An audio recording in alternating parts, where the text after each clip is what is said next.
Well, welcome back to SFC Live. That's the post-game programme. Sunderland coming through by 2-0 down at the John Smith Stadium, Danny, in a game which was all about the second half, really. Sunderland much better in the second half and getting those 2 goals. Yeah, second half, I'd say. For the first 10-15 minutes of it, I thought we weren't at it. I said we were still in the changing rooms. And they just overran us a little bit through the middle of the park. Time and time again, you thought, there's a goal coming here. But then all of a sudden, out of nothing, really, we get half chance down the right-hand side. Lovely bit of play. Combination, Patrick Roberts, Amad link up, rolls it across there, and there's Alex Pritchard, like Elliot Embleton was at the weekend, 6 yards out, unmarked, tucks it away and got us on our way. It took the sting out of them a little bit, then they struggled to break through, as you could hear the crowd getting restless. We made changes at a point as well. We did as well, and yeah, I thought they were vital actually. I thought, I said it there, I thought Dan Neil and Barr come on and just shored it up for us, give us fresh legs in there. It was difficult. You could say I just said there, didn't I? We looked like we were running treacle for 5 minutes or so. Weather took it out a few of the boys, I think. The first half in particular. Yeah, and I think Tony Mowbray saw that and I thought he had to react and he made a couple of changes. And we took a bit more control of the game. And then obviously going in towards the end of the game, they've committed bodies forward. Didn't really work Pato too much towards the end of the game. But on the counter-attack, take that little bit of pressure off last minute of the game, go and get the second goal and a much-needed 3 points. Let's have a look at the action then, if we can, from tonight's game down at the John Smith. Some action here from the first half. Rodoni had a good game for them. He always does against Sunderland, and he was probably their threat, wasn't he? Yeah, I'd say so. If you're looking at one of their players, difficult one, very much like Saturday. No one really stood out, I don't think, throughout both sides. But he was the one. He had a little bit of quality in him at time and time again. See one in the second half, which I'm sure we'll look at when he managed a little bit of skill and got shot away. But yeah, they were the brighter team, I thought, early on in the game. We struggled to get the passing game going. A lovely surface, but they made it difficult. They were compact through the middle of the pitch, as if to say you can play outside us, but you're not going to play through the middle of us. And we struggled. We got the ball out wide. We were taking too many touches at times, turning the ball over, and we just couldn't get going. But here we go on this one now. Ball swung in by Luke O'Nien, fullback to fullback. Dennis Sirkin getting forward. He's unlucky. It just catches, I think it's Dwayne Holmes, isn't it? There, just napping at the far post there on his blind side. Shot away, down into the surface, gets over the top of the ball, but unfortunately a yard or two past this left-hand side post as we look at it there.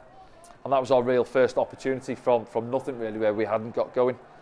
But then we did come into it. We had 5 minutes here, but see, Huddersfield, a lot of numbers back there, but we were trying to play through them. Amad on this right-hand side, ball comes back out to him. Shot away there into the bodies. I think it's Corey Evans on his left foot, shot away. Diaco falls to him, angles against him, but doesn't really catch hold of it like he would have liked to. And it goes past the keeper's left-hand side post. So we did have a 5 minute spell there. I thought, similar to Saturday, I keep going back to Saturday as it was there. I thought Luton for 25-30 minutes with a better team. Then we were getting into the game, weren't we, Saturday? And I thought that was going to be the case there, but it sort of went away from us again here now that we had that 5 minute spell really, and then Huddersfield come again, as the weather did. You can see it again there. It was horrific conditions. But yeah, half chances for Huddersfield really. After that, that's a nothing chance. But we've got to defend it better. He just skips through. I think Patrick gives up on it a little bit too easy, not helping Luke out as he could have done. But yeah, not a lot to go on really. I think both teams were looking forward to getting in at the break with the conditions as they were. And this one is, just right on half-time. Elliot Embleton is there, back helping out, gets a good block in. Jordan Rhodes, quiet, wasn't he? And he was eventually replaced as well by Danny Warden. Amad getting pulled back there. Into the second half now, the rain did stop. And the chances, that was Diarra a minute in, and I said, we hadn't come out of the change rooms, and that's a prime example there where clip ball in, just in between the two, isn't he, in between Dennis. Dennis has got to be alert and get round on the cover there. Thankfully, he's on the stretch and the ball gets away from him. This is that one from Rodoni I mentioned. Good little bit of skill, chops it back onto his left foot, but he gets good contact on it, but drives it past this left-hand side post as we see it. I think Anthony Patterson's got it covered. At this stage, I was worrying about us again. Time and time again, we were running back towards our own goal, getting bodies back, but I don't think they really created that one good opening, did they, Huddersfield, for the possession they were having. See there, Bailey gets the block in, and that one there, I I think it's Dwayne Holmes who moved from right hand side to the left hand side in that second half. But here is that goal now. Bit of quality out of nothing. I was just saying how we were struggling. We were trying to clip balls to Ellis Sims. We were struggling because the wind was holding it up. But as it comes out to Patrick, where you want to see Patrick Roberts, 1v1, driving at his man. Look there, little give and go. Full-back doesn't match his run, switches off.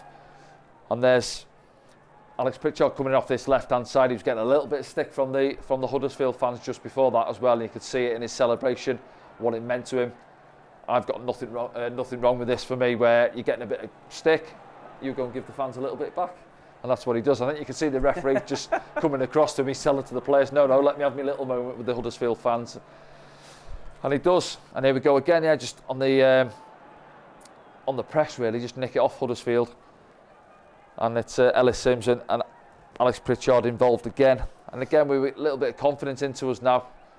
You can see the boys squeezing up the pitch a little bit more. Is Patrick involved there with Amad? Yeah, it's that one where nobody comes to press him. You see they've got 4 bodies around the ball. And I think the centre-half's there saying, go and get tight. I think it's Hellick, the centre-half, asking a little bit more from his team. And unfortunately, that just doesn't find that bottom corner. Diarra again doing a little bit of threatening play, but wide in the end there. Yeah, it opened up for him, and I think he's got Bailey right in front of him. And you see there, just uses him as a shield, really, but it doesn't bring it back. You see it from this angle, now good angle on it. What he's looking for, to bend it into that corner, but doesn't get enough on it. Anthony Patterson, again, I think, has got it covered. So it's Danny Barth that's in front of him, not Bailey Rice. But yeah, see what he's looking for. But no, I think Anthony Patterson's got that covered. There's that one on the counter, isn't it? Yeah, Sims there, too big and too strong. Dwayne Holmes, mismatch really, isn't it, on that far side. And Dwayne Holmes takes the yellow card, thumbs up to the referee, can't argue with that one. It's a booking. And we got a little bit nervy on this one late on, isn't it? Now getting into the final moments of the game. Can see the Jackson and strikes it wide. He strikes it well, but angles against him. He's got to go across goal, isn't it? As they work it across the pitch there. Huddersfield, they can't get the shot away there. They're getting pressed. Amad and Dan Neil out to the ball. Luke O'Neill, I think goes for the. Not sure what he goes for there. He just sort of falls on the deck to try and cut the low one out, I think. Sliding in. Similar to his celebration for the second. Yes, we'll see that in a minute. And this is, panic stations back there. They brought Boyle on and they come up, got his head on one set play. That one there dropping down, and Abdullah Bar manages to get it cleared. Yeah, Nichols came off for this one. It was, I bet I wasn't the only Sunderland fan thinking, no, what could go on here. Yeah, it was, and that one's off Boyle as well. So he got his head on a couple when he come off the bench, and yeah, Anthony Patterson just under the flight of the ball. Got a couple of bodies in front of him, thankfully over the top of his crossbar. And here we are on the counter-attack now. We're thinking blow-up ref, but no, we see it 3v1. Ball into Ellis Sims, a couple of touches, lovely weight back into his path. Doesn't need to take a touch. Doesn't really catch it sweet. It's on his weaker right foot, and yes, keeper will be disappointed, but from our point of view, relief. And that's 96 minutes on the clock. Game's done. Yeah, it seemed to take an age to get up from the miss kick there from Matete, but he did well to get it back, and then Amad running down. I thought it was Sirkin at the bottom of the screen. It wasn't. I thought that's why I thought that was Bennett on the far side. Yeah, no, it's Bennett's down below us, isn't he? Yeah, and it's Amad there, just give and go. And thankfully, Jay Matete miskicks that because he drops to him. I think if he'd have cleared it, he would have given it back to Huddersfield, but gets a second bite at it, and he just rolls it into Amad's path, doesn't he?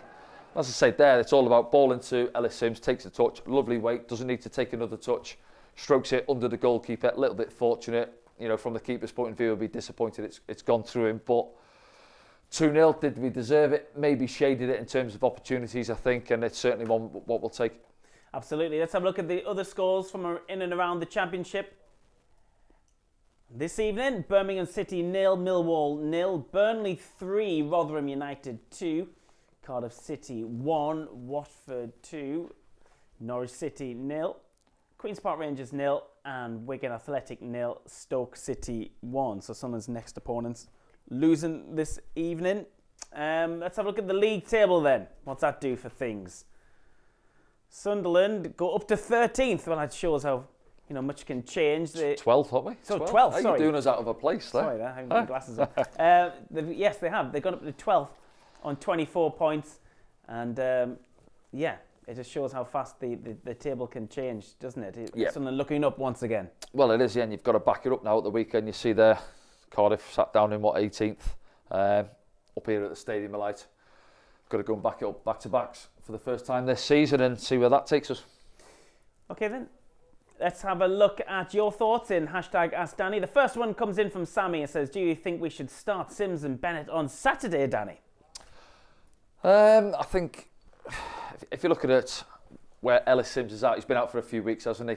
I think Tony Mowbray said really he's not looking to start him until after the break from the World Cup.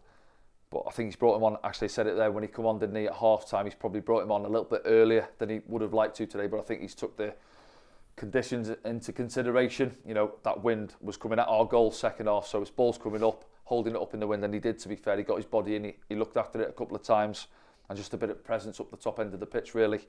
I don't think he'll start at the weekend, I've got to be honest. 20 minutes at the weekend, 45 tonight. I think he'll have to try and nurse him through it. Ross is obviously a couple of weeks away, so he's got to be careful with Ellis. And Bennett as well. Interested, I think he'll weigh things up. I think he had a run out for the 21s, didn't he, against Newcastle. Was it 45 minutes the other night? He's come on there for the last few minutes of the game, but he's an option there, and I think on the counter-attack he suits us, getting us up the pitch. But whether he'll start him on Saturday, I'm not sure. I think there'll be a few places maybe up for grabs. I think, again, he'll take it into consideration Saturday, Wednesday, Saturday. Fresh legs, who's feeling one or two niggles, conditions playing the part, heavy legs. As we said there, 5 minutes into the second half, we looked heavy, and he freshened it up. Brought the two lads on in the middle, Dan Neil and Barr, gives a little bit more energy. So, yeah, these lads are going to be pushing. Dan Neil will want to come back into the starting 11. Lost his place tonight. He'll want to be back out there Saturday. So it'll be interesting to see what 11 we go with at the weekend. You decided to pull out Luke O'Nien as your man of the match this evening. I think we can run some clips as well on the screen behind us here. Why was it Luke O'Nien that impressed you? I mean, we asked you this about 80th minute, so there still was quite a lot of play to develop, and maybe you may have gone with someone else. But Luke O'Nien, particularly in the first half, Danny, was called upon a few times, wasn't he? They were getting, on both flanks really, but down their left-hand side, Luke's right, as he's obviously playing that right back tonight. But I think he's done a good job. He's getting himself in the right place at the right time. He's not a natural right back, don't forget. He was getting doubled up on, Patrick, helping him out there. But a couple of times Patrick switched off, so he was 2v1 Luke. But it's important. You see we've conceded goals from crosses coming in recently. And it's, stop that cross. Your centre-halves, saying to the full-backs, stop the crosses, stop those low balls coming in. And there's a lot of numbers getting into the box, and you see it time and time again how they're rolling it down there. Good starting position there from Luke, solid in the tackle.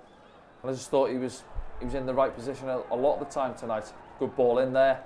Nearly had an assist for Dennis coming in at the far side. Second half he got a little bit narrow, but I think that's something that we've looked at. Obviously we got ourselves the lead, and obviously they were driving through the middle of the pitch a little bit. So he pulled Amad back to help him out.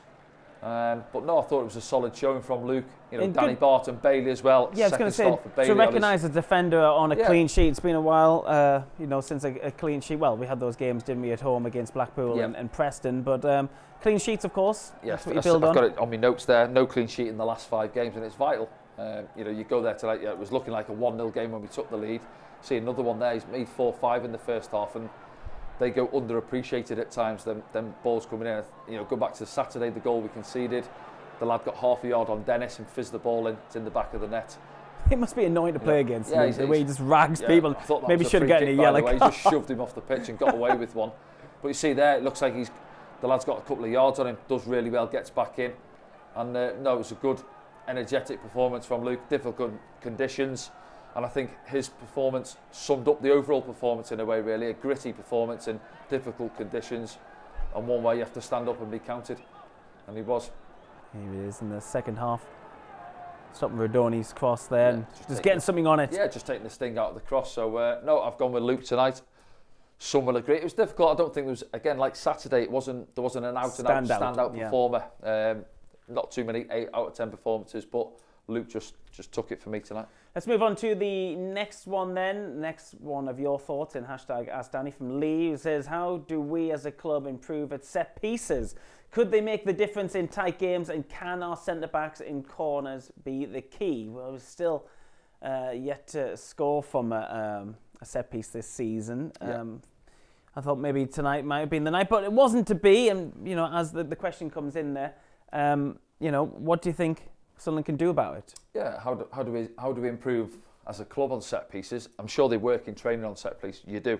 Usually towards the end of the week, Thursday, Friday. We're still missing some midweek aerial presence as well, aren't we? With the likes of Ballard and RGB now as well. Yeah, we are. Yeah, but you work on it in training, and obviously if you haven't got the height, you look at other clever ones. I think we scored last year. I think we pulled one back for Dan Neil, did we? Or was it Nathan Broadhead might have tucked one away? So yeah, if you haven't got that height, you look at other avenues. How can you cause the opposition problems? But yeah, it just hasn't happened for us so far. Danny Bart's got his head on a couple. Luton at the weekend come close with one, didn't he? Down at Blackburn as well when he was in the mixer there. But yes, I'm sure it'll come, and usually when one or two start to come, they start to flow really. We haven't had any from dead ball sort of 20, 25 yards out, have we? You got Alex Pritchard, Elliot Embleton range, and we haven't had a penalty yet, have we? I don't think so. So, what's that? So they'll come, I'm sure they'll come. And what's he saying? Centre-backs, key in corners. Yeah, and defensively as well. We've obviously had to try and tighten it up. Conceded a couple from set plays in recent weeks, and that's obviously been talked about. But you've got Ellis back there now. Yes, if he's not starting games, but when he is on the pitch, he'll help out when he comes back, as Ross does when he comes back. You see Ross time and time again, how many balls he clears out of that 6-yard box. Let's have a look at which will be the final hashtag Ask Danny this evening. This one comes in from Vim Tucker. Who says, watching in from New Zealand. Danny, what do you think of the setup of our back four? Sirkin seems to set up much higher than 09. What's the idea behind this, and do you like it? Well, you've touched upon that a few times, the kind of lopsidedness of not just the defence but also the attack as well. Yeah, well, that's what it stems across. Yeah, say with obviously Jack not being on that left-hand side the evening, so Alex Pritchard's the one who's gone out there, but it's not his natural role. He wants to play through the middle, doesn't he? Number 10 in behind. Diaco as it was first half, obviously Sims in the second half. So with him going there, that opens up that left-hand side for Dennis Sirkin with a lot of space to run into. And as I said, yeah, in that first half, you could see it really. It looked like a back three, but it was a lopsided back four. That stems obviously from what's happening higher up the pitch as well. I'm saying there, so we could have worked it across the pitch a little bit better, more ball speed really. I mean, obviously you could see the pitch was perhaps getting a little bit heavy. But I think, yeah, with Dennis, a lot of space in front of me, could have got out to him a little bit quicker. But yeah, so it was obviously Luke was in his natural position as the right back, 2 centre-halves, Bailey Wright and Danny Bart in there. But it's, you talk about formations all day long, but it's when you've got the ball, it's being tidy on the ball and working to your advantages really. And obviously with Alex Pritchard coming off that left-hand side, we've seen the benefits of it from the first goal. Well, I think that's it for this evening. Thanks so much for being with us tonight. Sunderland are next in action against Cardiff. A 3 p.m. kickoff at the Stadium of Light, where we're broadcasting from this evening. It will be Sunderland's remembrance game as well. We'll be on air from 2:30 for that one. For full details of streaming, go to sfc.com. The lads have come away from the John Smith Stadium this evening with a 2-goal victory. We'll see you next time.